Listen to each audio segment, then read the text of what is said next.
सिंधड़ी भरिसां ॻोठ शाहबख्श लाशारी में सूर्या बादशाह फेस्टिवल पंहिंजी पुॼाणी ते पहुतो। फेस्टिवल में मुख़्तलिफ़ रांदियूं बि थी गुज़रियूं, जंहिंमें खटींदड़नि खे इनाम बि ॾिना विया। इन हवाले सां रिपोर्ट करे रहियो आहे असद शर। तालके सिंधड़ीअ जे अंदरि सूर्या बादशाह फोरम तरफ़ां जेको आहे सो ज़हनी ऐं जिस्मानी नशो नुमा लाइ जेके जिस्मानी रांदियूं करायूं थियूं वञनि, जेके 15 खां मथे जिस्मानी रांदियूं थियूं आहिनि, उन्हनि जो जेको आहे मुकमल तौर ते हिकिड़ो फेस्टिवल तौर इनखे मल्हायो वियो आहे। उन हवाले सां अचो त रांदीगरनि, शाइक़ीन ऐं ऑर्गेनाइज़रनि सां ॻाल्हायूं था त उन्हनि जो छा चवणु आहे। असांजी कोशिश इहा ई आहे त ॿारनि में फिज़िकल एक्टिविटी, जिस्मानी जेका कसरत आहे उन जो रुझान वधे।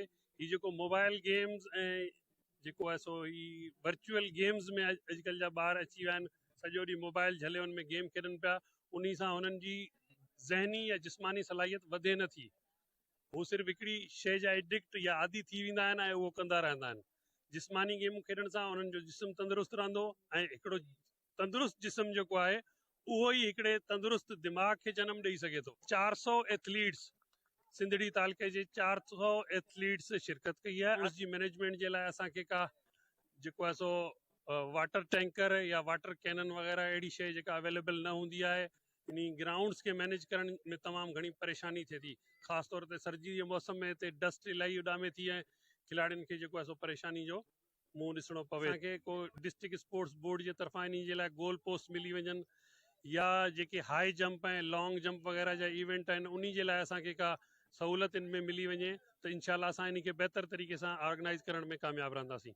पूरी सिंध में इहो चैलेंज आहे, किथे बि एतिरियूं लेवल ते एतिरियूं रांदियूं ॿारड़ी में किथे बि कोन थियूं खेॾियूं वञनि। असांजे हिते थियूं जंहिंमें football, volleyball, cricket, high jump, long jump, shot put throw, javelin throw ऐं टग ऑफ वॉर, रसाकशी, races different 3 kilometre, 200 metre, 400 metre ऐं 100 मीटर जा मुख़्तलिफ़ मुक़ाबला थिया। गवर्नमेंट पारां को बि अहिड़ो साकार न आहे त हुननि जी असां पंहिंजी मदद पाण असांजा जेके ऑर्गेनाइज़र आहिनि उन्हनि जी जेको वॾो हथु आहे हिन में रांदियुनि कराइण में। त मेंटली तौर और फिज़िकली तौर ते असांजो जेको नौजवान तबिको आहे उहो एक्टिव चुस्त रहंदो, बीमारियुनि खां, नशे पतनि खां, उन्हनि खां जेको आहे सो माण्हू तंदुरुस्त चुस्त रहंदो। बाराड़ी में तव्हां ॾिठो हूंदो क्रिकेट आम जाम थींदी रहंदी आहे। बहरहाल हिन फेस्टिवल जो इहो मक़सदु हो त जेके ॿियूं रांदियूं आहिनि उहे बि मुतारिफ़ करायूं वञनि। लाॻीतो 3 सालनि खां थींदड़ प्रोग्राम जेको आहे सो अॼु बि 3 ॾींहंनि खां हली अॼु इख़्तिताम पज़ीर थियो आहे। उन में जेको आहे सो कामयाब रांदीगरनि खे इनाम पिणु ॾिना विया आहिनि। कैमरामैन जमील कुंबर सां गॾु Asad sir, time news Sindhri.